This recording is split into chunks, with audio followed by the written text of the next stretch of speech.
మీ సన్నిధిలో నిలబడి మీ సత్యమును ధ్యానించడానికి మరొకసారి మీ సమయమును దయచేసినందుకు ధన్యత. మీకు స్తుతులు స్తోత్రములు తెలియజేస్తూ తండ్రి, ఈ ధన్యతను తండ్రి ఎల్లప్పుడూ మేము కొనియాడుతాం. ఎందరికో ఈ భాగ్యం లేదు, ఎందరికో సహవాసం లేదు, ఎందరికో తండ్రి సరి అయిన సత్యమును బోధించే సంఘాలు లేవు. మమ్మల్ని అలాంటి జాబితాలో విడవక సత్యమును సత్ప్రవర్తనను రెండిటిని తండ్రి ఈ సంఘానికి సహవాసానికి మీరు దయచేసి సత్యమందు స్థిరులైన వారిని, ఆసక్తి గల వారిని ఈ సంఘానికి మీరు పురుగొలుపుతున్నందుకు మీకు స్తుతులు స్తోత్రములు దేవా. మాతో మా అందరితో మీరు ఉండండి. ధారాళంగా ఈరోజు కూడా విస్తరించి మాట్లాడండి. అందరి వలె బైబిల్ని నామతహాగా మేము చదివి వెళ్ళిపోక తండ్రి, ఏ విధంగా మేము బైబిల్ని చదవాలని మీరు కోరుకున్నారో మీ చిత్తానుసారంగా ప్రతి విషయాన్ని మేము అర్థం చేసుకుంటే చరిత్ర లోతుల్లో నుండి మింగుడు పడని సంగతులను కూడా ఆలోచించగలిగే శక్తిని పనికిరాని మాకు మీరు అందిస్తున్నందుకు మీకు స్తుతులు తండ్రి. ఎవరు తండ్రి ఏ విధంగా ఆలోచన చేయని అనేకమైన ఉద్దేశాల్లో తండ్రి మీరు మాకు అనుగ్రహిస్తూ ఆదరిస్తూ పరోక్షంగా అనేకులను నిలబెడుతున్నందుకు మీకు స్తుతులు దేవా. తండ్రి, మమ్మలను మీ బిడ్డలను మొదటి వర్తమానం చెప్పిన మీ కుమారులను అందరినీ మీ చేతులుగా అప్పగించుకుంటూ క్రీస్తునామని ప్రార్థన సమర్పిస్తున్నాం తండ్రి, ఆమేన్. ఇక దయచేసి ఎవరు బయట ఉండొద్దు, లోపలికి వచ్చేసేయండి. సంఘానికి ఒక ముఖ్యమైన ప్రకటన చేయాలి. ఇది అవసరమైన ప్రకటన. నిజానికి ఇది వ్యక్తిగతమైన విషయమని చెప్పాల్సిన అవసరం లేదు, కానీ చెప్పాల్సిన పరిస్థితి. సుమారు ఒక 4-5 సంవత్సరాల నుండి విదేశాల్లో కూడా మన డేట్స్ అడుగుతారు. ఇజ్రాయెల్లో కానీ, సింగపూర్లో కానీ, అమెరికాలో కానీ, ఆస్ట్రేలియాలో కానీ, మలేసియా కానీ, రష్యా కానీ, ఇలా చాలామంది సహోదరులు ఈ వాక్యాన్ని వాళ్ళు ప్రత్యక్షంగా వినాలని పిలుస్తారు. కానీ వెళ్ళే అవకాశం లేదు నాకు. 5 ఏళ్ళ క్రితం నన్ను చాలా దారుణంగా అయిన వారే నన్ను చాలా దారుణంగా హింసించారు. ఘోరాతి ఘోరంగా లేఖలుగా నన్ను ఇరికించారు. ప్రభువు దయను బట్టి ప్రభు మన పక్షమున సత్యమున మన పక్షాన ఉన్నాడు గనక ఆ భయంకరమైన నిందలే తప్ప నిజాలు కాదని ఉన్నతమైన న్యాయస్థానంలో చక్కగా నిర్దోషిగా దేవుడు మనల్ని బయటికి విడుదల చేశాడు. ఆ రోజు ఆ చీకటి అలా పోయింది. ఆ చీకటి పోయినా కానీ అడ్డుగోళ్ళు కొన్ని ఇంకా అలా ఉండిపోయింది. అప్పటి నుండి, ఎందుకంటే ఈ లీగల్ ప్రాబ్లమ్స్ ఉన్నప్పుడు ఫారెన్ వెళ్ళడానికి అవకాశం ఉండదు. అవి ఎలాగూ తొలగిపోయినాయి. అది నేను గెలిచాను, కింది కోర్టులో గెలిచాను, పై కోర్టుకి వెళ్ళినా పై కోర్టులో కూడా గెలుస్తాను, సుప్రీంకోర్టుకి వెళ్ళినా సుప్రీంకోర్టులో గెలుస్తాను, ఎందుకంటే లీగాలిటీ ఉంది కనుక. అది బేస్ చేసుకుని చాలామంది మనం గెలిచినా కానీ ఏం చేస్తారంటే, మీ ఓడు అంటే అక్కడ వాళ్ళు ఉంటారు కానీ మనకు కూడా ఇక ప్రతి దిక్కున మనకి వ్యతిరేకించే బ్యాచ్ ఉంటారు కానీ ఆ ఏరియాలో చిన్న చిన్న మూక, మీ ఓడు రావడానికి అవకాశం లేదు, లేడని ఇలాంటి ఎటకారం చేస్తూ వాళ్ళేమో డేట్స్ అడతారు. ఎప్పుడు వస్తావు జేమ్స్ బ్రదర్, ఎప్పుడు వస్తావు నాన్న జేమ్స్, ఎప్పుడు వస్తావు, నీకోసం మేము కన్నులతో ఎదురు చూస్తున్నాం, నువ్వు వచ్చే ప్లేస్లో ఎవరెవరో స్పీకర్ని పిలుచుకుంటున్నాం మేము. చాలామంది వెళ్ళారు, వాళ్ళ పేర్లు నేను చెప్పనులేండి. వాళ్ళందరూ నేను వెళ్ళాల్సిన డేట్స్ అవి, కానీ వాళ్ళు వెళ్తున్నారు. స్టిల్ మొన్న కూడా ఫ్యూ డేస్ బ్యాక్ కూడా వాళ్ళు నా ప్లేస్లో వెళ్ళిన స్పీకర్స్ వాళ్ళందరూ నేను చెప్పిన దేశాలు అంటే ఇంకా చాలా దేశాలు ఉన్నాయి, ఇవన్నిట్లో వెళ్ళారు. వెళ్ళాలి, దేవుడు వాళ్ళకి అవకాశం ఇచ్చాడు. నాకు అవకాశం లేదు, ఎందుకంటే నేను చేస్తున్నది గవర్నమెంట్ జాబ్ కనుక నా ఎస్పీ నాకు పర్మిషన్ ఇవ్వలేదు. నాకెందుకు పర్మిషన్ ఇవ్వలేదంటే, నాకు ఎన్ఓసి కావాలి, పాస్పోర్ట్ రావాలంటే ఎన్ఓసి ఉండాలి, నో అబ్జెక్షన్ సర్టిఫికేట్ ఉండాలి. నాకు అది ఇవ్వట్లేదు, ఎందుకంటే నేను గవర్నమెంట్ ఎంప్లాయీని కనుక. ఈ టైంలో ఎలాగా ఇటేమో ఈ కేసు ఎలాగో గెలిచాం బయటికి వెళ్దామని అనుకుంటేనేమో వీళ్ళు నాకు ఎన్ఓసి ఇవ్వట్లేదు. ఇప్పుడు నాకు ఉద్యోగం అడ్డు. ఆ ఉద్యోగాన్ని ఏమో నాకు చేయడం ఇష్టం లేక ఎవడో దారిని పోయి దానేగడల్లో వచ్చి ఇతను గవర్నమెంట్ ఎంప్లాయీ ఉండి మతాన్ని ఎలా ప్రకటిస్తున్నాడు, ఇతను గవర్నమెంట్ ఎంప్లాయీ ఉండి సువార్త ఎలా చెప్తున్నాడు, ఇతను గవర్నమెంట్ ఎంప్లాయీ ఉండి బాప్టిజాలు ఎలా ఇస్తున్నాడు, ఇతను గవర్నమెంట్ ఎంప్లాయీ ఉండి ఇదిగో బాప్టిజం ఫోటోలు ఇస్తాను. మనోళ్ళే ఇంకెవరన్నా అడగండి, నాకు తెలిసిన మొక్కాలే వాళ్ళ కంప్లైంట్ లెటర్ నా మీద రాస్తే వాళ్ళు ఎందుకు వచ్చారనుకుని నేను ఎస్పీ ఆఫీసులో డ్యూటీ చేస్తున్నప్పుడు ఏంటి ఎలా వచ్చారు, మీకు ఏమైనా హెల్ప్ కావాలని అడిగితే అలా నవ్వుతున్నారు. ఎందుకో నాకు తెలియదు, లోపలికి వెళ్ళి మా డిఎస్పీతో మాట్లాడితే వాళ్ళు నీ మీద కంప్లైంట్ ఇవ్వడానికి వచ్చారని చెప్పారు. బయటకు వచ్చి గాడ్ బ్లెస్ అని చెప్పాను నేను. ఆ మోకాలు నాకు తెలుసులండి. తర్వాత వాళ్ళ లెటర్స్ పోయాయి, వాళ్ళు ఈగిపోయారు, అన్నీ పోయాయి. కానీ విషయం ఏంటంటే అప్పటి నుండి నా పాస్పోర్ట్ నాకు రాలేదు. పాస్పోర్ట్ అంతా ఎంక్వైరీ అయిపోయింది ఫస్ట్ అప్లికేషన్లో, అంతా బాగుంది అనుకున్నప్పుడు ఎవడో ఆ పాస్పోర్ట్ ఎంక్వైరీ ఆఫీసర్కి మరి ఎవడో నాకు తెలియదు, దేవుడు తెలియాలి, అతడు గవర్నమెంట్ ఎంప్లాయీ అని అతనికి చెప్పేశాడండి. వచ్చే పాస్పోర్ట్ని కూడా ఆపేశారు. అన్నీ ఆగిపోయినాయి. 4 years నుంచి నేను ఎదురు చూశాను. నేను తిరుగుతున్నాను. నేను ఇంకో మాటలు చెప్పాలంటే వాళ్ళని ఎంతో బతిమలాడుకున్నాను. సార్ నేను రిజైన్ లెటర్ ఇచ్చాను, నన్ను బయటకనే తీసేయండి, లేదా నాకు ఎన్ఓసి అన్నీ ఇవ్వండి, నా ఉద్యోగం అనే తీసేయండి, నాకు ఎన్ఓసి ఇవ్వండి, నేను సువార్త చెప్పాల్సిన అవసరం ఉంది, నేను చాలా ప్రాంతాలకు పోవాలని నేను ఇంత ట్రబుల్ అవుతుంటే నా దగ్గర ఉన్న కొంతమంది సహోదరులు నన్ను ఏమన్నారంటే, జేమ్స్ ఫారెన్ వెళ్ళడం దేవుని చిత్తం కాదన్నారు. నా బాధలు నేను ఎడుతుంటే మళ్ళీ ఈ బాధలు తిరిగా ఇంక కలిసిపోయి వచ్చినప్పుడు వెళ్దాంలే అని చెప్పి ఇంకో లెటర్ పడేసి నాకు ఈ జాబ్ వద్దు అని చెప్పిన తర్వాత మొన్న నాకు విడుదల వచ్చింది. దానిలో ఇంకా చిన్న ఫైట్ ఉంది, నేను దాని మీద హైకోర్టుకి వెళ్దాం అనుకుంటున్నాను. అంటే దేని విషయం అంటే అది అధికారుల మీదే నా వ్యక్తిత్వం హననం చేయడం, అది దాని మీద నేను క్లెయిమ్ చేయబోతున్నాను. అది హైకోర్టుకి సంబంధించింది. అయితే మొత్తం మీద నాకు విడుదల వచ్చి నాకు స్పేస్ దొరికి పాస్పోర్ట్ వెంటనే అప్లికేషన్ ఇచ్చాం, జరిగింది ఫటాఫట్ 2 వారాల్లో యథావిధిగా రాని పాస్పోర్ట్ ఇప్పుడు నా చేతికి వచ్చింది. ఇది గుడ్ న్యూస్. ఏదైతుందో నిజానికి చెప్పాల్సిన ఇది నా పాస్పోర్ట్. నిజానికి 30 పేజీలు ఉంటాయి, ఇది 60 పేజీల పాస్పోర్ట్. ఎందుకు, మనం తిరగడం ఇంకా మామూలుగా ఉండదు కనుక పేజీలు ఎక్కువ ఉండాలి. అందుకే ఇంకా విదేశాలు ఎదురు చూస్తున్నారు. దుబాయ్లో కూడా ప్లాన్ చేస్తున్నారట. అది పాకిస్తాన్ ఆలని ఏదో ఉంటుంది, సుమారు ఒక 2000-3000 మంది ఉంటారు. అంటే చాలా పెద్దగా ప్లాన్ చేస్తున్నారు. అంటే అందరి స్పీకర్లను తక్కువ చేయడం కాదు, కానీ మెజారిటీ తెలుగు స్పీకర్లు అందరినీ చూశారు. ఇక చూడని వారు ఎవడైనా ఉన్నాడంటే అక్కడ ఈ జేమ్స్ అనేవాడు ఉన్నాడు. త్వరలో మీ దగ్గరికి నేను వస్తున్నాను. గల్ఫ్, దుబాయ్, ఈ గల్ఫ్ హబ్బు, అలాగే నా డ్రీమ్, ఇంకా నా ఫ్యాంటసీ ఏమన్నా ఆ పదాలకి ముందు ఆ సీనాయి పర్వతం దగ్గరికి వెళ్ళాలి. మీకు జాగ్రఫీ చెప్తున్నానుగా, ఇజ్రాయెల్ దేశానికి నేను వెళ్ళి ఇక్కడ నేను దిగాను, నా పిక్ చూడండి, ఎవరిని చూడండి నేను చెప్పను, కానీ అడిగి వెళ్ళిన తర్వాత హిస్టారికల్గా టచ్ చేయని విషయాలు టచ్ చేయాలి. త్వరలో వీటన్నిటికి మార్గాలు సరళమయ్యాయి. నెక్స్ట్ మంత్ నుండి ఈ మంత్లీ డేట్స్ ఇండియాలోనే కాదు, చెప్పండి విదేశాల్లో కూడా ఉంటాయి. That is my passport. కాబట్టి దీని వరకు ప్రార్థన చేయండి. దీని వరకు నేను తిరుగుతాను. ఇక దేవుడు నాకు మార్గం సరళం చేసిన అన్ని ప్రాంతాలు నేను తిరుగుతాను. పాస్పోర్ట్ చాలా అవసరం. మనకు చాలా పెద్ద ప్రాజెక్టులు ఉన్నాయి, నిర్మాణాలు ఉన్నాయి. ఏడాదికి ఒక 100 మంది సేవకులను తయారు చేయాలన్న ఒక లెగసీ ఉంది. దానికి ఎంత అవసరం ఉంది, సోర్స్ ఉంది, దానికి పెద్ద పెద్ద హస్తాలు అవసరం. వాటన్నిటిని నిజాయితీగా సేవ చేస్తానని దేవుడికి తెలుసు కనుకే నమ్మిన దేవుడు నాకు నమ్మకమైన మార్గాన్ని ఇచ్చాడు. Thank you. ఇక ఆలస్యం చేయకుండా మనం వాక్యంలోనికి వెళదాం. ఇది ఎందుకు నేను చెప్పానంటే, ఆ విదేశాల్లో మనకు వ్యతిరేకంగా మాట్లాడుతున్నాడు ఎవడైతే ఉన్నాడో ఆడు చూడాలి ఈ వీడియో. కట్ చేసి పెడతారు మన వాళ్ళందరూ. ఆడు ఏమంటున్నాడంట, వాళ్ళు ఏమంటున్నారంట, పాస్పోర్ట్ వచ్చిందని మేము చెప్పినా అవతల నుంచి అన్నాడు, ఆ బాబు అలాగే చెప్తాడు రాడు అన్నాడట.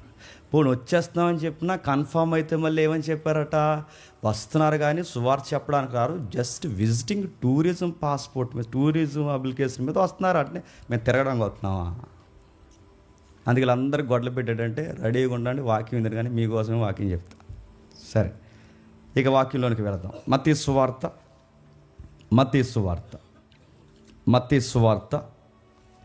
మొదటి అధ్యాయం. మత్తయి సువార్త మొదటి అధ్యాయం మొదటి 6 వచనాలు చదువుతాం.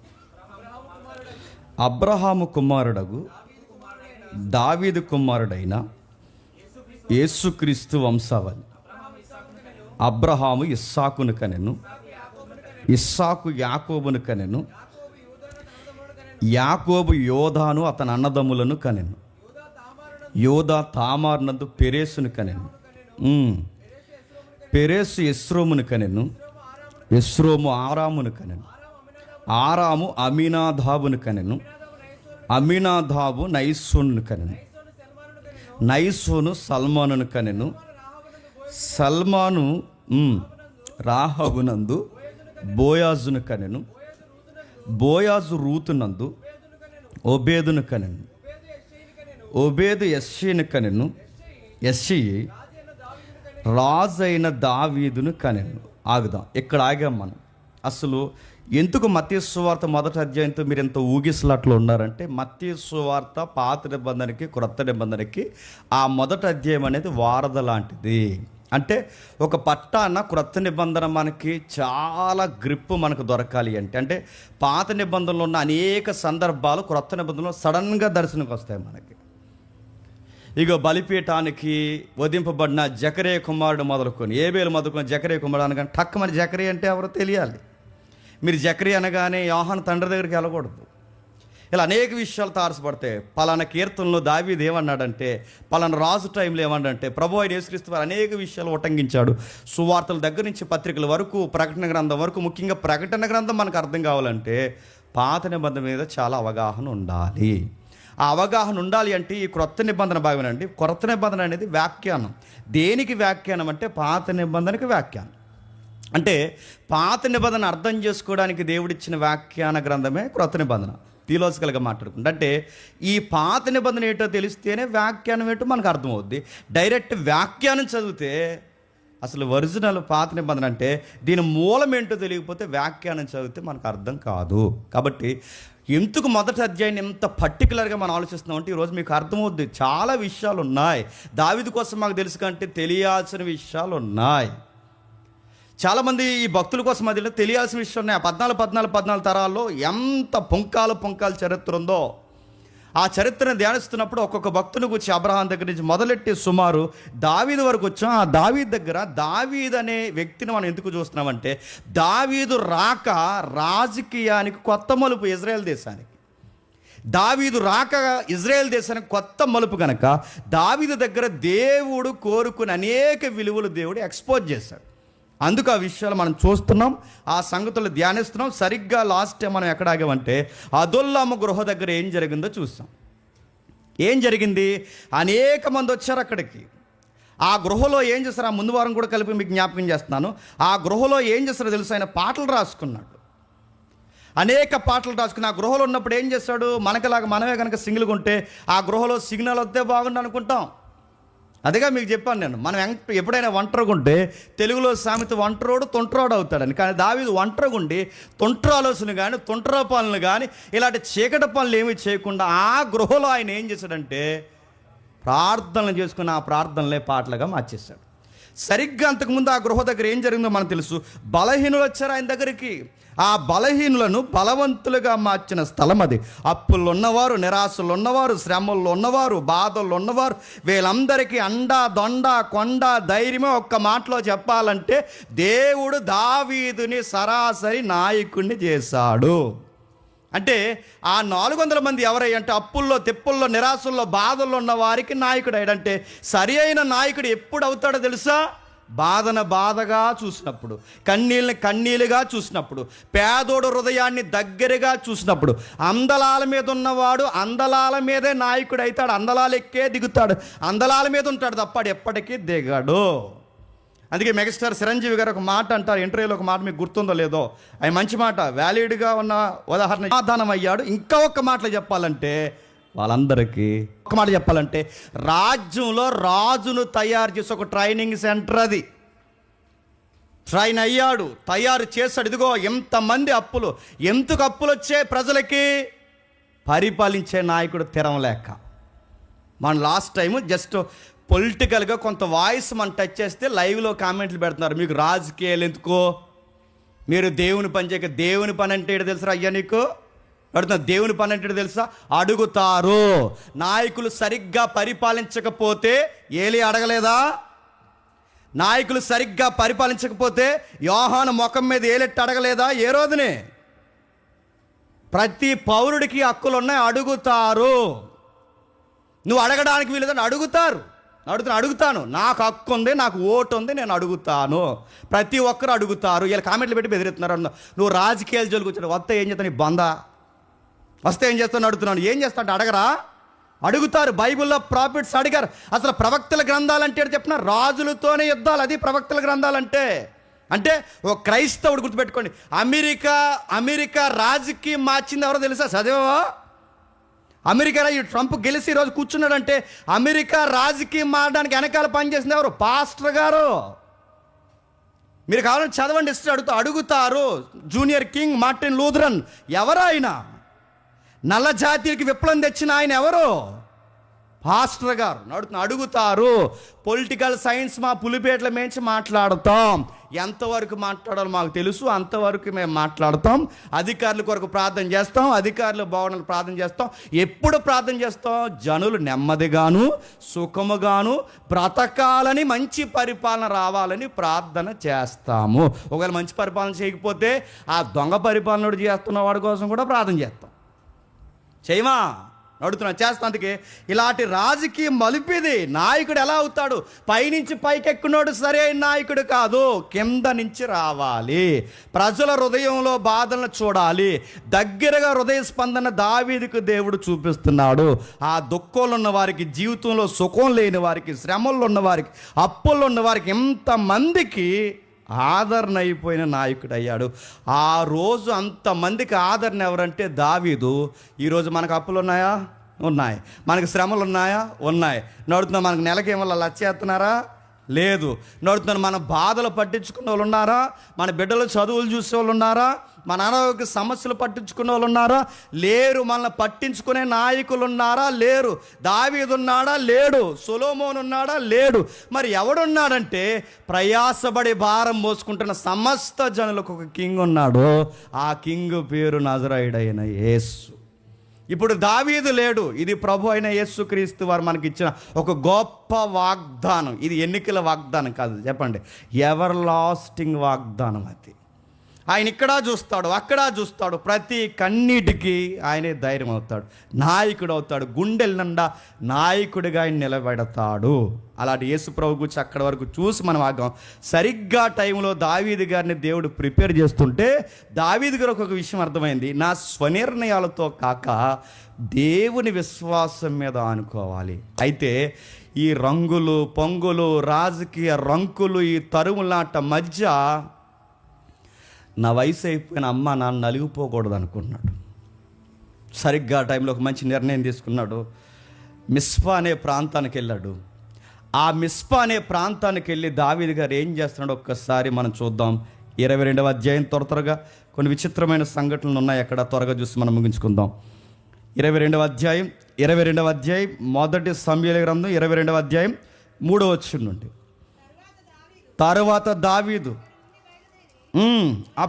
అక్కడి నుండి బయలుదేరి మోయాబులో మిస్పాకు వచ్చి, దేవుడు నాకు ఏమి చేయనది నేను తెలుసుకొని వరకు నా తల్లిదండ్రులు వచ్చి నీ యొద్ద ఉండనిమ్మని మోయాబు రాజుతో మనవి చేసుకొని. ఇక్కడ జాతకం వినండి. ఎక్కడికి వెళ్ళాడట?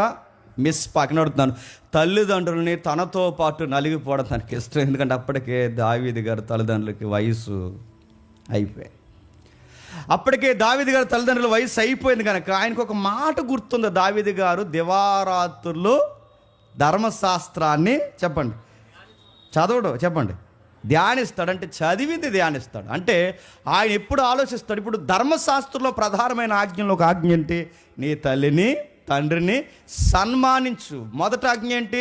ఒబే, దేవుడికి విధేయత చూపించాలి. అంటే 2 ఆజ్ఞలు ఆయన తూచా తప్పకుండా పాటిస్తున్నాడు. అక్కడ కనబడుతుంది. ఒకటి, దేవుడికి ఒబే అయిపోతున్నాడు, దేవుడికి పూర్తిగా ఒప్పేసుకుంటాడు, దేవుడికి పూర్తిగా విధేయత చూపిస్తున్నాడు. ఒకటి, దేవుడికి పూర్తిగా విధేయత చూపించడమే కాదు, రెండవది ఏంటంటే తల్లిని తండ్రిని గౌరవిస్తున్నాడు. ఎంత గౌరవిస్తున్నాడు అంటే, నా శత్రుత్వం యొక్క వలలో నా తల్లిదండ్రులు పడిపోకూడదు, నా బాధల్లో నా తల్లిదండ్రులు పడిపోకూడదు. అలసిపోకూడదు. అందుకే నా తల్లిదండ్రులు నేను ఎంత బాధ ఉన్నా నా గుండెలో పెట్టుకోవాలి, ఎంత పరుగున్నా నేను అలసిపోవాలి తప్ప మా అమ్మ నాన్న అలసిపోకూడదని ఆయన చేసిన మంచి నిర్ణయం ఏంటంటే వీళ్ళిద్దరిని తీసుకెళ్ళి మోయాబు రాజుకి అప్పగించాడు.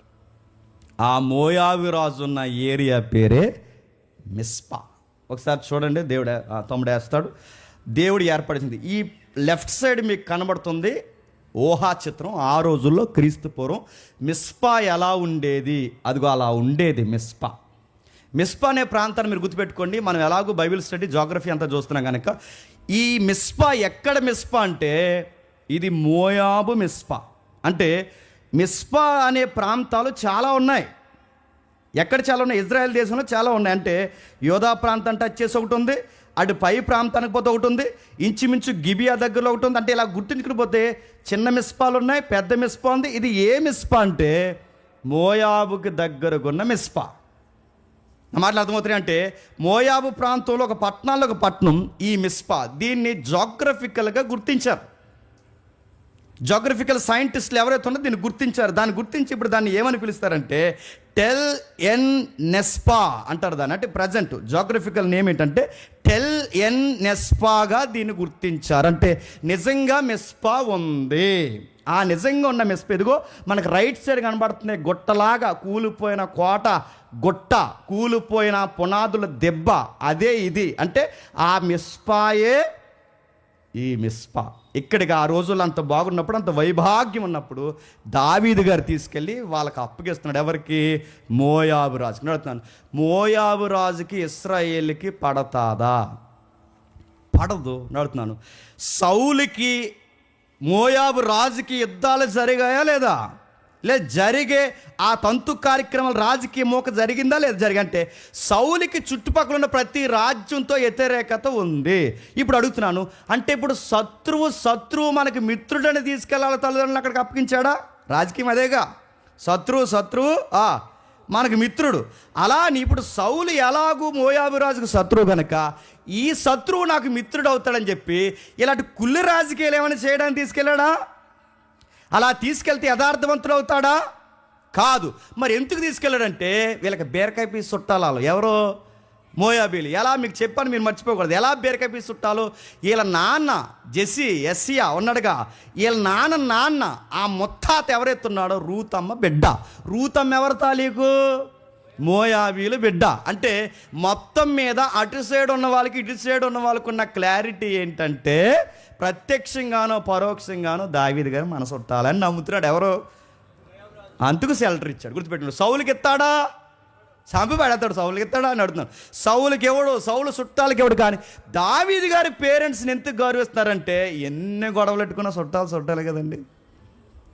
ఎంత ఉన్న టైం వచ్చినప్పుడు ఎంతో కొంత మనకు షెల్టర్ ఇస్తారు. కానీ అందుకే ఆ చుట్టాలు ఎవరెత్తున్నారు మాట్లాడు. వాళ్ళకి తెలుసు దావీదు మన బిడ్డే, నెక్స్ట్ కింగ్ కాబోతున్నారంట. పబ్లిక్లో చాలా ఫేమ్ నేమ్ ఉంది. నెక్స్ట్ అబ్బాయి మనకు రాజు అయితే మనకేమీ పెద్ద ఇబ్బందులు ఏమీ ఉండవు. ఈ సాఫ్ట్ వే, ఈ సాఫ్ట్ కార్నర్ ఉంటుంది, ఉండదా? ఉంది. రెండోది ఏంటి చెప్తున్నా, ఈయనకి గుర్తున్నా లేకపోయినా పెద్దోళ్ళిద్దరికి ఆ ముత్తాతల చుట్టరేఖలు గుర్తుంటాయి. అందుకే దావీదు గారు తండ్రిని పెద్దగా ఎందుకు ఇజ్రాయెల్ దేశంలో గుర్తించలేదంటే ఈ చుట్టరేఖలు ఉన్నాయని. అందుకే తీసుకెళ్లారు. అక్కడ ఆయనకి ఇచ్చి అప్పగించాడు. మా పేరెంట్స్ని జాగ్రత్తగా చూడండి. ఎందుకంత బాధ్యత తీసుకున్నాడంటే బైబిల్ అర్థమైనడు ఎవడైనా అమ్మనే నాన్నే గౌరవిస్తాడు. చాలామంది మొన్న అక్కడ అదస్తో బర్త్డే జరుగుతున్నప్పుడు కరెంటు పోయింది. మన కరెంటు పోవడమే ఫేమస్ మన చర్చిలో. ఆ కరెంటు పోయినప్పుడు క్వశ్చన్స్ అడిగారు. ఎవరు అడిగారు నాకు క్వశ్చన్స్ గుర్తులేవు, కానీ ఆ ప్రశ్నలు అడిగినప్పుడు ఎవరు ఆ ప్రశ్న అడుగుతూ ఆ చీకట్లో సింధులాటలో ఓ బాణం వేశారు ప్రశ్న. వాళ్ళు ఏమని వేశారంటే మరి మా ఆవిడకి పట్టలేదు, అలాగే మా అమ్మకి పడదు, ఈ టైంలో నేను మా ఆవిడని చూడాలా మా అమ్మని చూడాలా అని అడిగాడు ప్రశ్న. అప్పుడు మనం ఏం చెప్పండి? నీ తల్లిని తండ్రిని విడిచి చెప్పండి భార్యని నత్తుకుంటాను బైబిల్ చెప్పింది కనుక భార్యనే చూడు అని చెప్పాలా? ఆ కాంటెక్స్ట్ ఏంటి, ఈ కాంటెక్స్ట్ ఏంటి? ఏం చెప్తాం? మీ అమ్మనే చూడాలి చెప్పండి, మీ భార్యని చూడాలి. మరి ఇద్దరు పడతలేదుగా, వాళ్ళిద్దరికి పడేలా చూడటమే సంసారం అయ్యా. ఏడు సంసారం అంటే ఏంటి చెప్పండి? ఎవరికి పడదు నడుతున్నాను. డిఎస్పీ వాళ్ళ భార్యకి వాళ్ళ అత్తగారు కూడా పడుతుందా? ఎస్పీ వాళ్ళ ఆవిడికి అత్తగారు కూడా పడుతుందా? ముఖ్యమంత్రికి ఇంకెవరైనా అడగండి, ముఖ్యమంత్రికి అత్తగారులు కూడా పడుతుందా? ప్రతి ఇంట్లో దాన్ని డీల్ చేయడమే మగ లక్షణం. నడుతున్నా అంటే తల్లిని చూడాలి, చెప్పండి, తండ్రిని చూడాలి, వదిలేయకూడదు. ఎందుకంటే 10 ఆజ్ఞల్లో ఒక సీరియస్ కమాండ్ ఏంటో తెలుసా? తల్లిని తండ్రిని చూడాలి. వాళ్ళు ఎట్టాంటోలైనా చూడాలి, వాళ్ళు ఎలాంటి వారైనా చూడాలి. మీరు చదువుకుని మీరు స్థిరపడిపోయి మీకు నెలకు 1,00,000 2,00,000 వచ్చిన తర్వాత గాలికి వదిలేశారో దేవుడు మీకు గొయ్యి రెడీ చేస్తాడు. మళ్ళీ చెప్తున్నాను నేను, చాలామంది సోకైన చదువులు చదివేసి ఆ సోకైన చదువులు చదివిన తర్వాత చేసే పనులు ఏంటి చెప్తా, ఈ తల్లిదండ్రులు పరిచయం చేసిన నామోసి ఫీల్ అవుతారు. ఇదే జబ్బు అంటే వీళ్ళకి. ఇంక మన నుంచి చేస్తుంది పిల్ల ఎవరో ఈ ఆడియో కాల్, ఈ ట్రాప్ కాల్స్ తెలియవు, ఏ కాల్స్ తెలియవు, ఇదిగో మళ్ళీ చేస్తుంది. ఆ పిల్లల పేరెంట్స్ ప్రాబ్లమే. ఆ నాన్నగారు ఏదో సంబంధం ఇదిగో చేస్తుంది, మళ్ళీ అబద్ధం చెప్తాం అనుకుంటారు, ఇవి చేస్తుంది. ఆ నాన్న ఏదో సంబంధం చూసాడు, నాన్న ఏదో సంబంధం చూస్తుంటే ఇష్టం లేదని చెప్పాలిగా. నాకు చెప్తే ఇష్టం లేదని, నాకు చెప్తే నేనేం చేయను, నువ్వెవరు తాలీకు, నాకు చెప్తే నేనేం చేయను, నువ్వు బీటెక్ ఫైనల్ ఇయర్ అయితే నాకేంటి, నువ్వు ఎంబీబీఎస్ అయితే నాకేందుకు చెప్పడం. చెప్పి ఏమంటుందంటే ఆ తెలంగాణ స్లాంగ్లో ఏమంటుందంటే, ఆ ఇష్టం లేనివాడితో నేను ఎట్టా కాపురం చేద్దానని అంటుంది. నేను నాకేదో చెప్తున్నాను, మీ డాడీకి అర్థమంటే ఆడికి అర్థం అవుతుంటుంది. ఆడంట ఎవరు, నేను అడిగాను, నువ్వు బీటెక్ ఫైనల్ ఇయర్ వరకు ఎలాగెళ్ళావు? మీ అయ్యి చదివితే వెళ్ళావు. నీ జాగీర్లో నువ్వు ఎలా ఎదుగో, మీ స్లాంగ్లో చెప్తున్నా, ఎలా ఎదుగో, మీ అమ్మ నాన్న కష్టపడితే ఎదుగో. ఇప్పుడు నువ్వు ఎదిగిపోయి నీకు మ్యారిటల్ లైఫ్ ఒక ట్రాక్ వచ్చేసరికి ఇప్పుడు ఈడని మీ ఫాదర్ని అంటున్నావంటే నువ్వు చదువులో బాగుపడతావా, నువ్వు ఉద్యోగంలో సుఖపడతావా, రేపు పొద్దు నీకు నచ్చినట్టు పెళ్లి చేసుకుని నువ్వు కాపురం తినంగా బ్లెస్ చేయబడి చేయగలవా? గుర్తుపెట్టుకోండి, మనం ఎలాంటి స్థితిగతుల్లో ఉన్నా, ఎంత స్థితిగతుల్లో ఉన్నా, మన పేరెంట్స్కి మనం ఇచ్చే గిఫ్ట్ ఏదైనా ఉందంటే వాళ్ళని హానర్ చేయాలి. వాళ్ళకి కష్టం వచ్చినట్టే వాళ్ళు పోవాలి, వాళ్ళకి ఇబ్బంది వచ్చినట్టే వాళ్ళ దగ్గర ఉండాలి. ఒక మాట చెప్పిన, వాళ్ళకి ఎంత ప్రమాదం వచ్చినా వాళ్ళ గుండెల్లో కాన్సర్ ఉండాలి, నాకు నా కొడుకులు కూతుర్లు ఉన్నారు, అది ఇవ్వాలి. అది వాక్యానుసారంగా తల్లిదండ్రుల్ని సంరక్షించుకోవడం. అందుకే దావీదు అది పాటిస్తున్నాడు. నా ప్రాణాలు పోయినా పర్లేదు, ఉరుకులు పరుగులు జీవితం, ఈ రాజకీయంలో నేను ఏమైపోయినా పర్లేదు, కానీ మా అమ్మ నాన్న నా కష్టాల్లో నలిపోకూడదని ఒక సేఫ్టీ ప్లేస్లో పెడుతున్నాడు. అతనే మోయాబు రాజు. అక్కడికి వెళ్ళాడు, అప్పగించాడు, స్వనిర్ణయాలతో కాకుండా కొండల్లోకి వెళ్ళిపోయాడు. అది కింద వచ్చింది, చదవండి ఒకసారి. అతని యొద్దకు వారిని తోడుకొని పోగా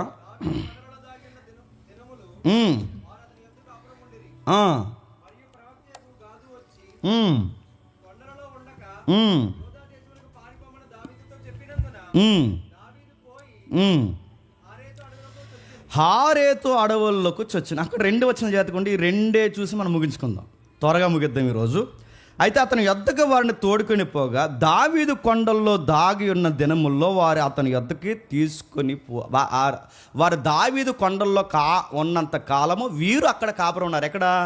మోయాబు రాజు దగ్గర. ఇక్కడ జాతకం వినండి. ఇందాక అన్న కొన్ని బైబిళ్ళు ఎక్స్ప్లెయిన్ చేశాడు. మెయిన్ బైబిల్ ఏంటి, ప్రొటెస్టెంట్ ఏది ఫాలో అవుతారు, ఆర్డర్ బైబిల్ ఏంటి, నెక్స్ట్ క్యాథలిక్ బైబిల్ ఏంటి, ఇవి ఎలా ఎక్స్పోజ్ అయ్యాయి. ఇంకోటి చెప్పాడు, మనకు చూసాం XX, LXX బైబిల్స్ ఏంటి, దీని గ్రీక్ మూల బైబిల్ ఏంటి. ఎందుకు ఇవన్నీ పరిచయం మనకు ఉండాలి అంటే కొన్ని పదాలు తెలుగు తర్జుమాల్లో మర్మగర్భంగా ఉండిపోయాయి. అలాంటి రెఫరెన్స్ ఒకటి ఏది, అక్కడ రాస్తున్నాడు ఏమని, దావీదు కొండలలో దాగి ఉన్నాడట. ఎక్కడున్నాడు? కొండల్లో దాగి. నడుతున్నాను, కొండల్లో దాగున్నాడని మనం జనరల్గా చదివి వెళ్ళిపోతాం, కానీ దాని మూలం చదివినప్పుడు అక్కడ కొండలను ఉండదు, కొండలలో కోట. నా మాట వినాలి, అక్కడ తమ్ముడు ప్లే చేస్తారు చూడండి.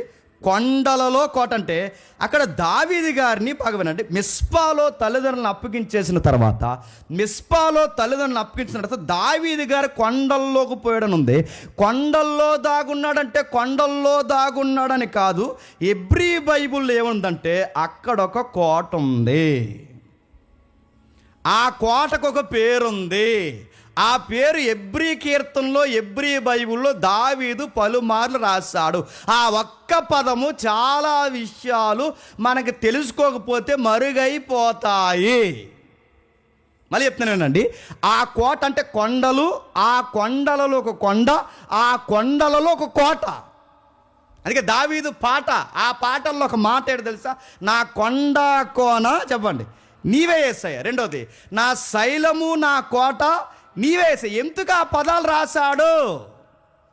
నా శైలం అని ఎందుకు రాశాడు, నా కోట అని ఎందుకు రాశాడు, నా కొండ కోన నీవని ఎందుకు రాశాడు? తనకి ఎక్స్పీరియన్స్ ఉన్న ఏరియానే పాటగా రాశాడు.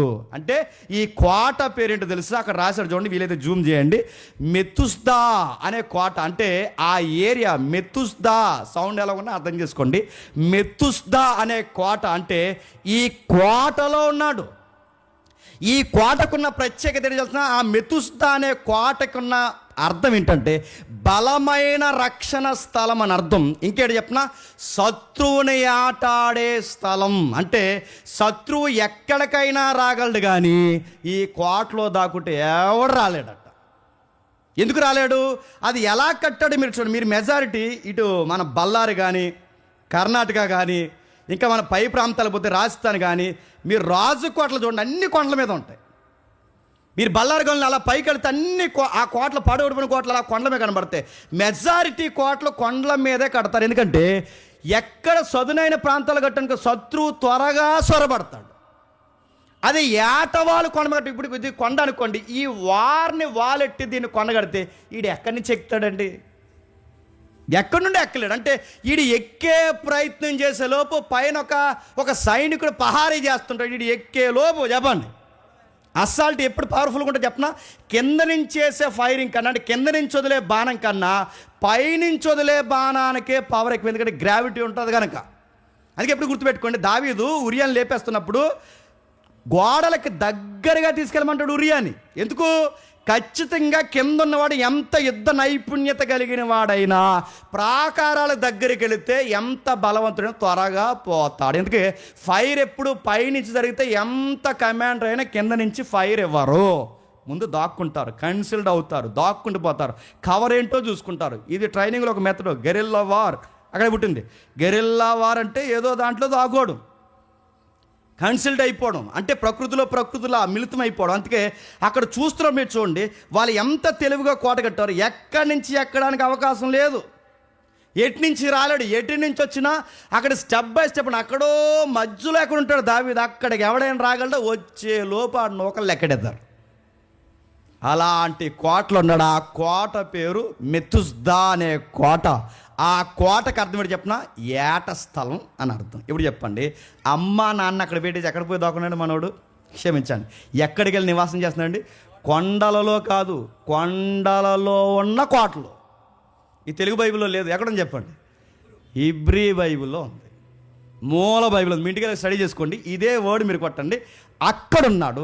సరిగ్గా అక్కడ ఉన్నప్పుడు, ఆ స్థలంలో ఉన్నప్పుడు ఏమనుకుంటాడంటే, ఇంకెవడో నా దగ్గరికి రాడు, శత్రువు అయిన సౌలు గారు ఏదోటి అయిన తర్వాత అప్పటి నుంచి ఇక్కడ బయలుదేరదామని ఉండిపోయాడు.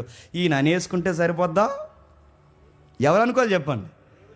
ఆయన అనుకోవాలి. అప్పుడు దేవుడు అన్నాడు, గాదు ప్రవర్తన పంపి నువ్వు ఉండాల్సింది చెప్పండి ఎక్కడ కాదు. డేవిడ్, నీకు విషయం చెప్పాలి. నీకు రక్షణ దుర్గం ఎవరు? కోట నేను. నీ శైలం ఎవరు? నేను. నీ కోట ఎవరు? నేను. నీ మెతుస్దా ఎవరు? నేను. సేమ్ వర్డ్స్ కీర్తనలో రాశాడు. అంటే అందుకే అది గుర్తుపెట్టుకుని ఆయనకి జ్ఞానోదయం కలిగేమంటాడంటే, దేవా నా రక్షణ స్థలం ఈ కోట కాదు, నా రక్షణ స్థలం ఈ కొండ కాదు, నా రక్షణ స్థలం ఈ స్థలము కాదు, నా కొండ కోన నీవే యెహోవా, నా రక్షణ స్థలం నీవే యెహోవా, నా కోట నీవే. ఎక్కడ రాశాడు ఒకసారి చూడండి. 31వ కీర్తన 3వ వచనం. ముందు 18వ అధ్యాయం తీద్దాం. 18వ కీర్తన 2వ వచనం. 18వ కీర్తన 2వ వచనం. యెహోవా నా శైలము. మళ్ళీ చదవండి. యెహోవా నా శైలము, నా కోట. ఏ కోట? మీరు వెళ్ళి చదవండి, అది ఏ కోట? ఈ కోట. 22వ అధ్యాయం 4-5 వచనాల్లో చదువుకుంటున్నామే, ఆ కోటే ఈ కోట. కీర్తనలో రాసిన ఆ కోట ఏ కోట? ఈ కొండల్లో ఉన్న కోట, ఈ కొండ కోణల మీద ఉన్న కోట. అంటే ఆ రోజుల్లో అందరికీ తెలిసిన వార్త ఏంటంటే, ఆ కోటలో ఎవరైనా ఉంటే ఆ కోటలో ఉన్నవాడిని ఎవరు చంపలేరు. అది ఆ రోజుల్లో టాక్. అంటే టాప్ సెక్యూరిటీ జోన్ అన్నమాట. అలాంటి జోన్లో దావీదు గారు ఉంటే దేవుడు ఏమన్నాడు, నిన్ను రక్షించేది కోట నేనా? చెప్పు. దావీదుకి డిమ్ముని జ్ఞానోదయమైంది. ప్రభువా, నన్ను రక్షించే కోట అది కాదు, నన్ను రక్షించే కొండ ఇది కాదు, ఈ కొండ కాదు, ఈ కోట కాదు, నా ఆశ్రయ దుర్గము, నా శైలము, నా మెతుజ్దా యెహోవా నీవే అన్నాడు. ఇంకెక్కడన్నా చూడండి, 31వ కీర్తన 3వ వచనంలో, 31వ కీర్తన 3వ వచనంలో. మళ్ళీ చదవమ్మా, అసలు దాటేసిపోతున్నాం. నా కొండ నా కోట, నా కొండ నా కోట. ఏ కొండ? ఆ కొండ, మెతుజ్దా ప్రాంతంలో ఉన్న కొండ. నా కొండ కోట నీవే. నా కొండ కోట అంటే ఇదే కోట. మీరు సేమ్ వర్డ్స్ మీరు చూడండి, సేమ్ నెంబర్స్ ఉంటాయి, సేమ్ పదం ఉంటుంది, అదే పదం అదే వర్డ్స్ ఉపయోగించాడు, ఆ కోట.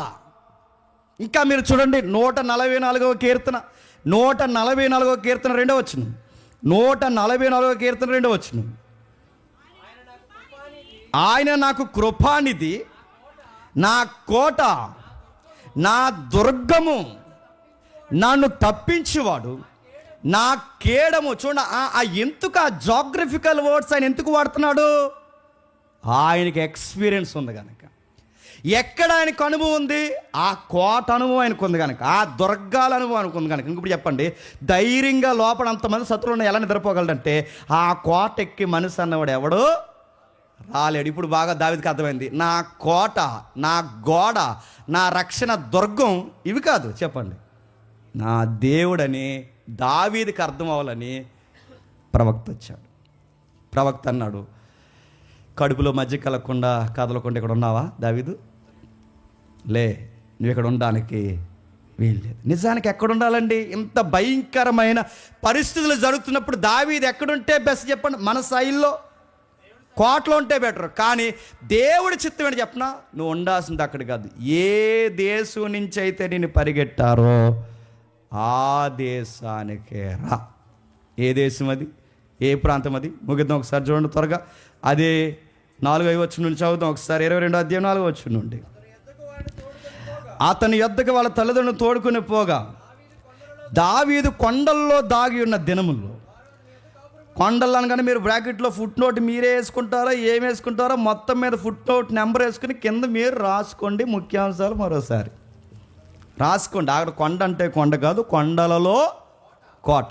ఆ కింద రాస్తూ, మరియు ప్రవక్తయగు గాదు వచ్చి కొండల్లో ఉండక యోధా దేశమునకు పారిపోమ్మని. ఇప్పుడు చెప్పండి, ఏ దేశాన్ని పారిపోవాలట? యోధా దేశాన్ని ఇప్పుడు చెప్పండి, ప్రమాదం లేని స్థలం నుంచి, చెప్పండి, ప్రమాదం ఉన్న స్థలానికి రమ్మంటున్నాడు. మన దేవుడితో వచ్చిన గొడవ చెప్పినా, నువ్వు ఎక్కడ ఉండకూడదు అనుకుంటావో చెప్పండి, అక్కడ ఉండమంట. మన తెలుగు ప్రార్థన చేస్తాం ఏమని చెప్పిన, శ్రమలు తీసే ప్రభు అంటాడు, తీయను నాయన అంటాడు. ఎందుకు తీయడు? ఆయన శ్రమలు తీయడు, శ్రమలను జయించే శక్తినిస్తాడు. ఇరుకులు తీయడు, చెప్పండి, ఇరుకులలో విశాలత ఇస్తాడు. శత్రువుని తీయడు, శత్రువు ముందు నీకు నవ్వునిస్తాడు. నీ శ్రమల్లోనే నీకు ధైర్యం ఇస్తాడు. నీకు ఎక్కడ నచ్చలేదో అక్కడ ఉండమంటాడు. నువ్వు చేయాల్సిన పని ఏంటంటే, ఎంత ప్రమాదమైనా నువ్వు చూడాల్సింది కొండను కాదు, కోటను కాదు, ప్రాకారం కాదు, బలము కాదు, ఏమీ కాదు. నా కొండ కోన, నా బలము, ధైర్యము, శైలిము, చెప్పండి, నీవే దేవా అని ఉండాలి. అందుకే దావీదుని నువ్వు కొండల మీద అనుకుంటున్నాయేమో, కోట్ల మీద అనుకుంటున్నాయేమో, ఎక్కడగానే ఉంటున్నాయేమో, ఇది నీ ధైర్యం అయిపోతుందేమో. నీ ధైర్యం అది అవ్వకూడదు. నీ ధైర్యం, చెప్పండి, నేనే అవ్వాలని ప్రవక్తను పంపించాడు. ఆ ప్రవక్త పేరు ఎవరు చెప్పండి? గాదు. ఎవరు ఈ గాదు? ఎప్పుడు గుర్తుపెట్టుకుని, ఒక మనిషి ఎప్పుడు బాగుంటాడంటే మంచి సర్కిల్ ఉంటే బాగుంటాడు. ఒక మనిషి ఎప్పుడు పాడైపోతాడంటే మంచి సర్కిల్ లేనప్పుడు పాడైపోతాడు. ఇంకా మంచి మాట చెప్తానండి, ఒక మనిషి ఎప్పుడు తొంటరోడు అయిపోతాడంటే ఆడు ఒంటరిగా తిరిగితే అయిపోతాడు. ఎవడో ఒకటి చెప్పేవాళ్ళు ఉండాలి, ఎవడో ఒకటి గైడ్ చేసే ఉండాలి, ఎవరో ఒకరు మనం ఒక బుక్నైనా ఫాలో అవ్వాలి, ఒక ఫ్రెండ్ అయినా ఫాలో, ఒక సేవకులు, ఏదో ఒక సహవాసం. మనం ఒక నిర్ణయం తీసుకుంటున్నప్పుడు మనకు ఎవరో ఒకరు మంచి వాళ్ళు ఉండాలి. దావీదు గారి లైఫ్లో ఎప్పుడు 3 కీ రోల్స్గా పనిచేసే వ్యక్తులు ఉన్నారు. ఆ 3 ప్రవక్తలు. ఆ ముగ్గురు ప్రవక్తలు ఒక ప్రవక్త ఎవరు చెప్పండి? గాదు. లైఫ్ లాంగ్ ఉన్నాడు దావీదుతో. మొదటి ప్రవక్త సమూయేలు, రెండో ప్రవక్త నాతాను, మూడో ప్రవక్త చెప్పండి గాతు. లైఫ్ లాంగ్ ఉన్నాడు. చెప్తున్నా, దావీదు లైఫ్ స్టోరీని ఎంత బాగా చదువుకుంటున్నామంటే ఇతని లైఫ్ని దగ్గరుండి పిన్ టు పిన్ స్టడీ చేసి ఇలా చేయకూడదని ఎప్పటికప్పుడు దావీదుని సరి చేసింది ఎవరు తెలుసా? వీళ్ళ ముగ్గురే గనక దావీదుని ఇంత బాగా స్టడీ చేయకపోతే ఈరోజు దావీదుని అంత బాగా మనం ఇంత విపులంగా దావీదుని మనం చదువుకోం. ఎక్కడుందా రెఫరెన్స్? మొదటి దినవృత్తాంతాల గ్రంథం 29వ అధ్యాయం చూడండి, ఎంత బాగుందో స్టేట్మెంట్ అది. మొదటి దినవృత్తాంతాల గ్రంథం 29వ అధ్యాయం 29-30 వచనాలు చదవండి ఒకసారి. మొదటి దినవృత్తాంతాల గ్రంథం, రాజైన దావీదునకు జరిగిన వాటన్నిటిని గూర్చి, అతని రాజరికం అంతటిని గూర్చి, పరాక్రమను గూర్చి, అతనికి ఇశ్రాయేలీలకు దేశముల రాజ్యములన్నిటిని గూర్చి, కాలములు గూర్చి, దీర్ఘదర్శి సమూయేలు మాటలను బట్టి, నాతాను మాటలను బట్టి, దీర్ఘదర్శి గాదు మాటలను బట్టి ఇవన్నీ రాయబడి, ఇప్పుడు బైబిల్లో దావీదు స్టోరీలు చదువుకుంటున్నామంటే దావీదు స్టోరీ అందించింది ఎవరు? వీళ్ళ ముగ్గురే. ఎవరు? సమూయేలు, నాతాను చెప్పండి, గాదు. వీళ్ళ ముగ్గురికి పిన్ టు పిన్ తెలుసు ఎవరు గూర్చి? దావీదు గూర్చి. దావీదు మంచులోనూ ఉన్నారు, దావీదు చెడు చేస్తే హెచ్చరించేటప్పుడు ఉన్నారు. ప్రతి విషయంలో దావీదుని మొహమాటం లేకుండా గైడ్ చేశారు. దావీదు లాంటి మహారాజు చరిత్ర ఈరోజు ఇంత బాగా చదువుకుంటున్నామంటే ఇలాంటి గొప్ప వ్యక్తులు దావీదు వెనకాల పనిచేశారు. నా మాట మీకు అర్థమవుతున్నాయా? లాస్ట్ టైం మీకు చెప్పాను, ఒక గుంపుని దేవుడు ఫామ్ చేయాలంటే ముందు ఒకరిని పిలుచుకుంటాడు, ఆ ఒక్కడిని సరిగ్గా రెడీ చేసి మిగిలిన గుంపుని రెడీ చేస్తాడు. ఈ ఒక్కడికి ధైర్యం ఇవ్వడానికి ఇలాంటి బలమైన స్తంభాలని చెప్పండి పక్కనే పెడతాడు. కొంతమంది ఎందుకు పాడైపోతారంటే చెప్పేవాళ్ళు లేక. అందుకే ఎవరైనా మెసేజ్లు మారిపోయినా మా మధ్య జరిగే డిస్కషన్ ఏంటంటే బహుశా ఇతనికి మంచి సహవాసం లేదు, చెప్పేవాళ్ళు లేరు, కనీసం తప్పు ఇలా మాట్లాడకూడదని ఆయన గైడ్ చేసేవారు ఎవరు లేరు. ఎప్పుడు మనమే చెప్పేవారిలో ఉన్నాం అనుకోండి, ఇంకెవడేం చెప్పినా మనం చెప్పండి నేను మనకు చెప్పేవారు ఉన్నారనుకోండి, ఏం మాట్లాడకూడదు చెప్పండి మనకు అర్థం అవుద్ది.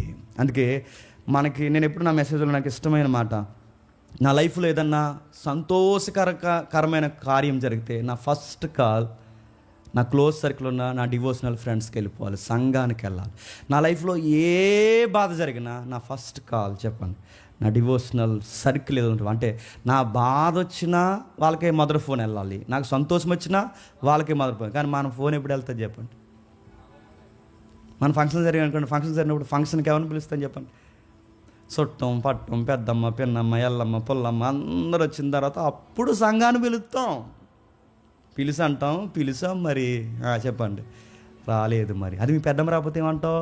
వార్నింగ్ల మీద మెసేజ్లు ఏమని, ఈ ఫంక్షన్కి కానీ రాలేదంటే రేపు నుంచి నేను చెప్పండి నీతో మాట్లాడి, నీకు ఎంత కసే మీ చుట్టాల పట్ల నేను తినేసేవాళ్ళ పట్ల ఎంత కసం ఉంది నీకు డివోషనల్ సర్కిల్ ఉంటే ఆ సర్కిల్ పట్ల నీకు ఖాతర చేస్తున్నావా, పట్టించుకుంటున్నా. అందుకే గుర్తుపెట్టుకోండి, లోకస్తులనైనా దూరం చేసుకున్నప్పుడు 10 నిమిషాలు కూడా ఆలోచించకుండా దూరం చేసుకోండి, ఏం ప్రాబ్లం లేదు. కానీ ఆత్మీయుడు ఎవడైనా మనకు దూరం అవుతుందంటే వాడి కోసం మోకాలేసి ప్రార్థన చేయండి, మళ్ళీ కలిపి ప్రభువుని ప్రార్థన చేయండి. అవసరమైతే మనమే ఒక అడుగు తగ్గిపోండి, ఏదోలా కలిసిపోండి. ఎందుకంటే మంచి ఆలోచన చెప్పే ఆధ్యాత్మిక సహోదరులు మన వెనక ఉండడం చెప్పండి మంచిది. గాతు ఎవరండి అంటే సమూయేలు ప్రవక్త దగ్గర ప్రవక్తల పాఠశాల ఉంది చూసారా, ఆ ప్రవక్తల పాఠశాలలో ఒక ప్రవక్త ఎవరు? గాతు. ఈ గాతు అనే ఆయన ప్రవక్తల పాఠశాలలో ఒక సీనియర్. నాతాను కూడా దానికి సంబంధించిన వాడే. సమూయేలుకు తగ్గ శిష్యులకు తగ్గ గురువు. ఈ ముగ్గురు కలిసి కింగ్ని జాగ్రత్తగా నడిపిస్తున్నారు. వచ్చాడు చెబుతున్నాడు ఏమనంటే, ప్రమాదం కలిగిన స్థలంలోకి పో. ఏటా స్థలం పేరు ఏంటండి? అక్కడ ఉంది యోధా దేశం. అదే ప్రాంతం పేరు ఉంది. ఆ యోధా దేశం ఏంటది? హెరోతు. ఏ ప్రాంతం అది? హెరోతు ప్రాంతం. ఒకసారి చూడండి. హెరోతు ప్రాంతం ఎక్కడుంది ఒకసారి చూడండి. సరిగ్గా అక్కడ కొన్ని మ్యాప్ పాయింటింగ్లు గుర్తించని చూడండి. దేవుని దయ వల్ల టెక్నాలజీ ఇంకా అభివృద్ధి పొందితే డైరెక్ట్ ఇంకా 3Dలోకి తీసుకెళ్ళిపోవడం. ఇంకా చూడండి, అంటే మనం మీకు విషయం చెప్తున్నాను అంటే అతిశయంతో చెప్తున్నాను ప్రభువుని బట్టి. మనం ఇంకా ఇజ్రాయెల్ దేశం చూడకండి, నేను చెప్తున్నాం. చూస్తే మొత్తం చెప్పమని అడుగుతున్నాను, అన్నీ చెప్తాం. అందుకే ప్రభు దయ వల్ల అవన్నీ చూడాలి. ఇంకా విషయం చెప్పిన ఇప్పటికొచ్చి అన్నీ చూపిస్తారు. కానీ ఇప్పుడు హెరోత్ మనం చదువుతున్నాం చూసారా, ఆ ఏరియాకి ఎవరు వెళ్ళరు చూపించడానికి. పర్మిషన్స్ తక్కువ, పైగా దట్టమైన అడవులు, క్రూరమైన దట్టమైన అడవి కొండ ప్రాంతం అది. ఆ ఏరియాకి వెళ్ళరు. ఐక్యరాజ్య సమితి గుర్తించినా అక్కడికి టూరిజం వారు వెళ్ళరు. దేవుని చిత్తం అయితే మనం అందరం వెళ్ళుదాం కాక, వెళ్ళి క్షేమంగా తిరగొద్దాం కాక. పాపం ఉన్నవాడు అక్కడే చెప్పండి పునరుద్ధానం లెగిసిన కాక చెప్పండి. మొత్తం అక్కడ చూడండి, ఆ ఏరియాకి వెళ్ళరు. అంటే మిస్పా ఎక్కడ ఉంది, అక్కడ రెడ్ పాయింట్ ఫస్ట్ నెంబర్ ఇచ్చాడు. అక్కడ 1 ఇచ్చాడు చూడండి. మిస్పా పేరెంట్స్ ఎక్కడ ఉన్నారు, అక్కడి నుంచి కొండల్లోకి వచ్చాడు. ఆ కొండల్లో ఉన్న ఆ ఏరియాలు ఎక్కడ ఉన్న తర్వాత అక్కడి నుంచి దేవుడు ఇక్కడ తీసుకొచ్చాడు. ఇప్పుడు చెప్పండి, యోర్దాను ఆవల, యోర్దాను అంటే బ్లూ కనబడుతుందిగా, యోర్దాను ఆవల, యోర్దాను ఏవల, దేశం మధ్యలో వెళ్తుంది నది. యోర్దాను ఆవల ఏముంటుంది, మోయాబు ప్రాంతం, అమోనీయుల ప్రాంతం ఉంటుంది. యోర్దాను ఏవల ఏముంటుంది, యోధా ఇజ్రాయెల్ సమరయ ఉంటుంది. గుర్తుపెట్టుకోండి, యోర్దాను ఆవల కూడా ఇజ్రాయెల్ దేశం కొంతవరకు ఉంది. ఇప్పటికీ అదే ఫైట్ జరుగుతుందిగా, Jordan Israel, Jordan Israel, Jordan Israel. Just నది దాటితేనే, అలా దాటితే అటువైపు ఉన్న ఇటువైపు కనబడుతుంది, ఇటువైపు ఉన్న అటువైపు కనబడతారు. ఆ పోలీసులకి ఈ పోలీసులకి మాట్లాడుకోరు.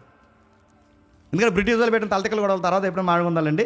ఆ మొత్తం మీద ఏరియా ఉందో సరిగ్గా ఆ టైంలో ఇప్పుడు ఎవరి జోన్లోకి పంపించాడు దేవుడు, మోయాబు జోన్లో ఉన్నాడు, మోయాబు రాజు జోన్లో ఉన్నాడు. ఇప్పుడు ఏ జోన్లోకి దావీదు వచ్చాడంటే చెప్పండి, సౌలు ఉన్న సొంత ఏరియాకి వచ్చాడు. సౌలు ఎక్కడున్నాడు, సౌలు గారు సొంత ఊరు ఎవరు చెప్పండి, అదే సౌలు గారు ఎక్కువ నివాసం ఉన్న ఏరియా చెప్పండి. అన్నీ క్వశ్చన్ మార్కులే చెప్పండి. గిబియా, గిబియా అక్కడ కనబడుతుంది చూడండి, గిబియా పైన కనబడుతుంది లేదా, అదే పెద్దగా కనబడుతుంది. గిలాదు పక్కన గిబియా.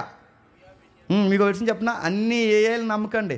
రాత్రి ఏ చేసిన తిక్కల పన్నెండు చెప్పిన గిలాదుని గిబియాని కలిపేసింది. సిగ్గులేదు నీకు అని ఎట్టాను నేను రెఫరెన్స్. మళ్ళీ సారీ బ్రో అంటుంది. గిలాదు మమ్మల్ని ఎంత మోసం చేస్తావు నువ్వు అని అడిగాను నేను.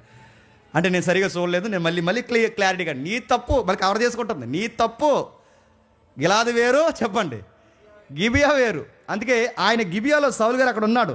సౌలు అక్కడ ఉంటే ఇక్కడ నుండి ఆ కిందికి సరిగ్గా పెద్ద ప్రాంతం ఏం కదండి, దూరంగా గుర్రాలు వేసి పరిగెట్టుకు వస్తే గంటల పూటల వ్యవధిలో దావీదు దగ్గరికి వచ్చేస్తాడు.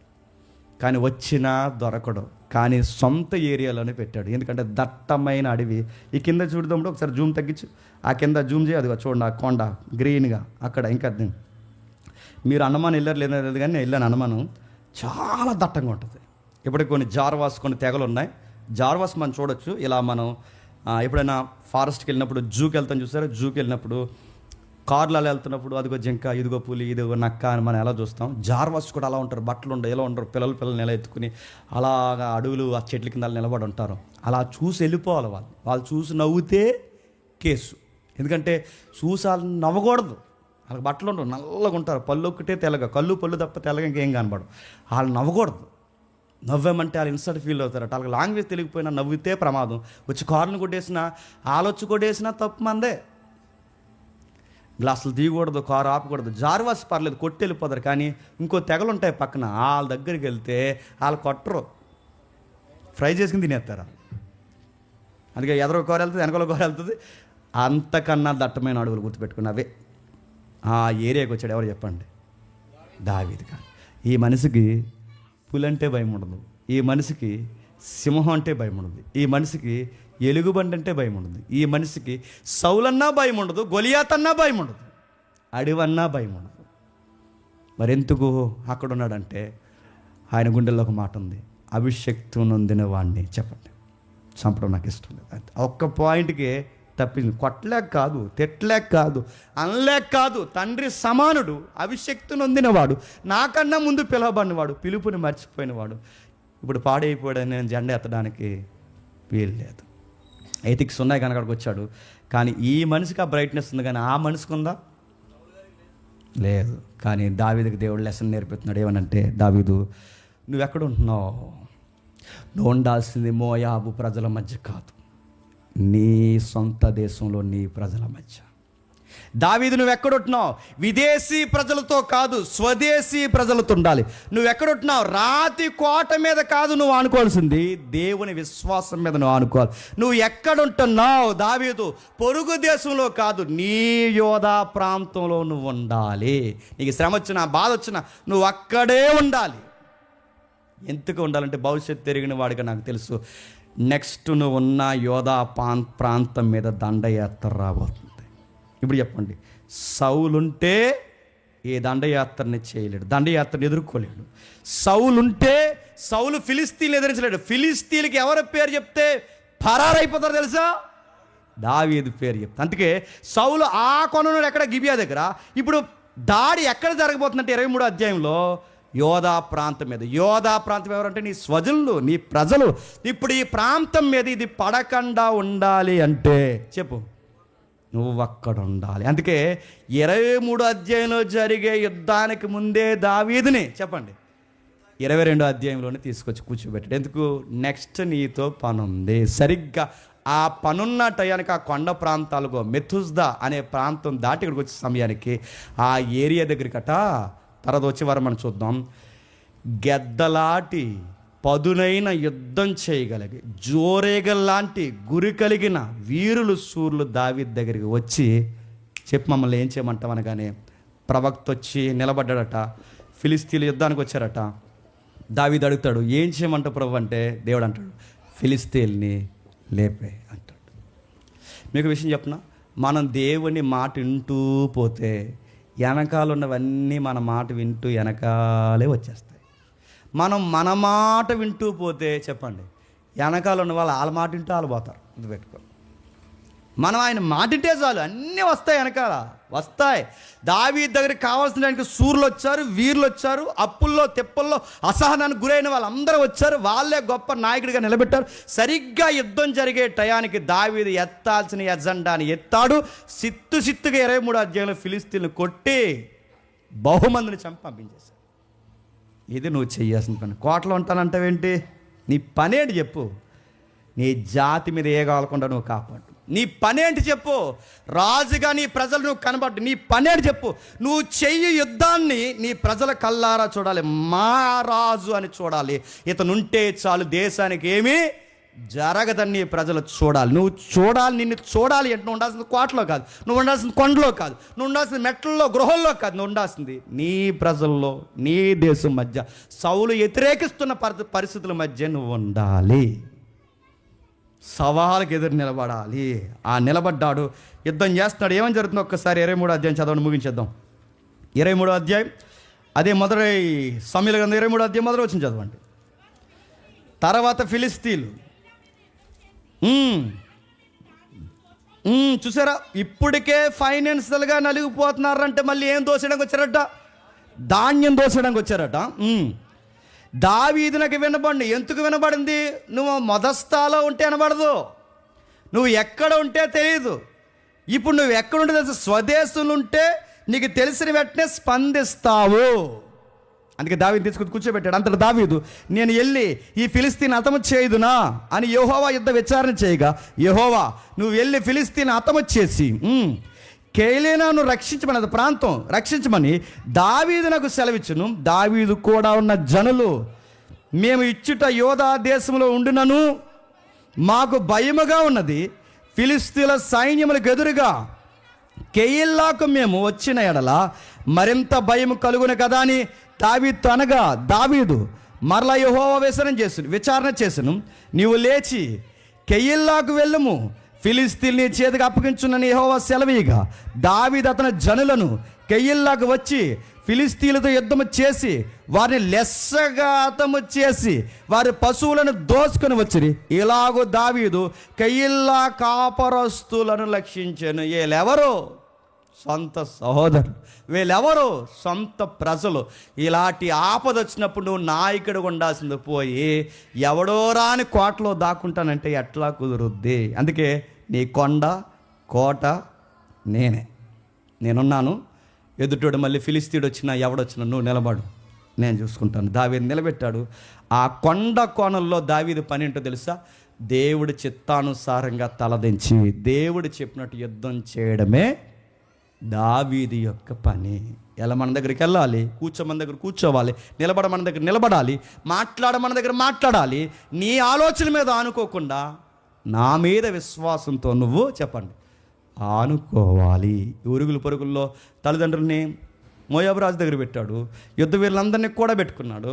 దేశాన్ని పరోక్షంగా కాపాడినాడు. అంటే ప్రత్యక్షంగా రాజు కాదు కానీ పరోక్షంగా రాజుగా ప్రజలు చెప్పండి దావీదుని గుండెల్లో పెట్టేసుకున్నారు.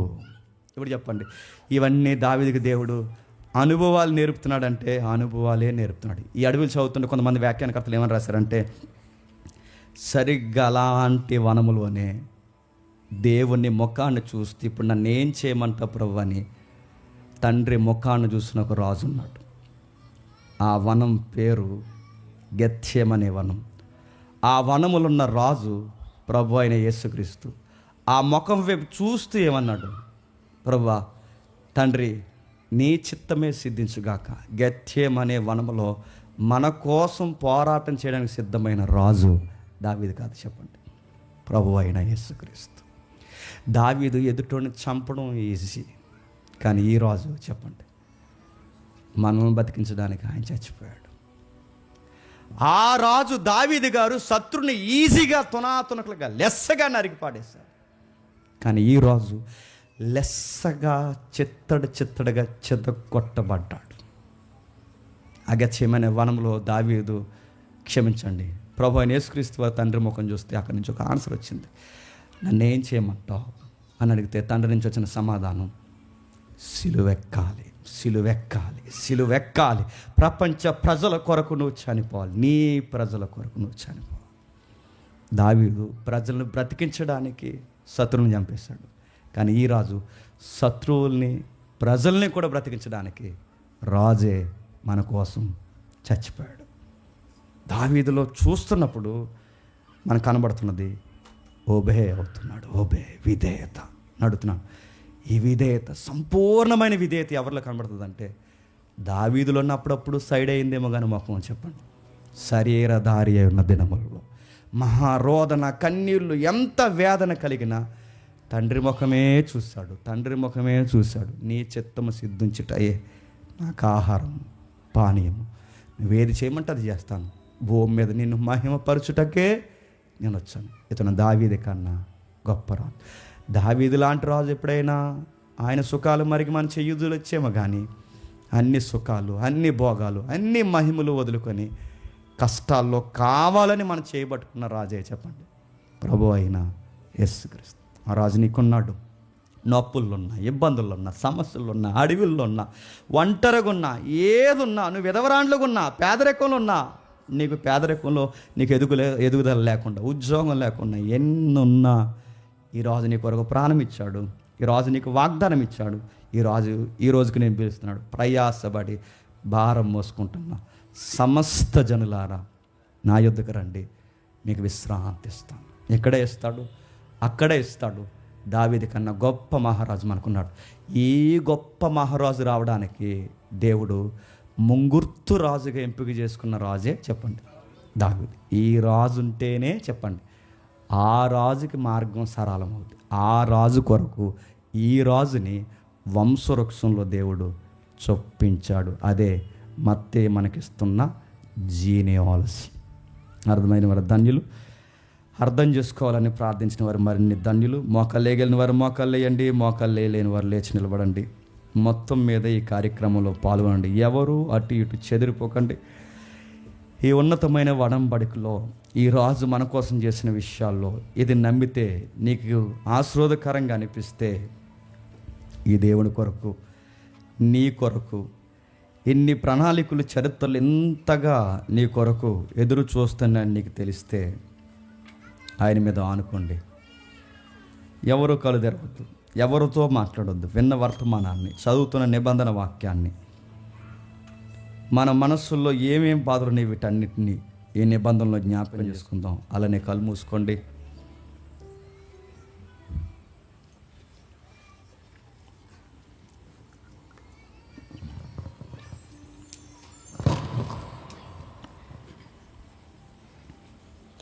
ఇప్పటి వరకు మీ మనసులో నెమరు వేసుకుంటూ చదువుతున్న వాక్య పఠనాన్ని గ్రహించండి. నేను మీకు అప్పగించిన దానిని ప్రభు వలన పొందితిని. ప్రభు అయిన యేసు తాను అప్పగింపబడిన రాత్రి ఒక రొట్టెని ఎత్తుకుని కృతజ్ఞతాస్తుతులు చెల్లించి దానిని విరిచి, ఇది మీ కొరకైన నా శరీరము, నన్ను జ్ఞాపకం చేసుకున్నట్టుగా దీన్ని చేయడని చెప్పాను. ఆ ప్రకారమే భోజనమైన పిమ్మట ఆయన పాత్రను ఎత్తుకుని, ఈ పాత్ర నా రక్తం వల్లైన క్రొత్త నిబంధన, మీరు దీనిలోనిది త్రాగినప్పుడల్లా నన్ను జ్ఞాపకం చేసుకున్నట్టుగా దీన్ని చేయడని చెప్పాను. మీరు ఈ రొట్టెను తిని ఈ పాత్రలోని త్రాగినప్పుడల్లా ప్రభు వచ్చే వరకు ఆయన మరణమును ప్రచురించుదురు. కాబట్టి ఎవడు అయోగ్యముగా ప్రభు యొక్క రొట్టెను తిననో లేక ఆయన పాత్రలోని త్రాగునో వాడు ప్రభు యొక్క శరీరమును గూర్చి రక్తమును గూర్చి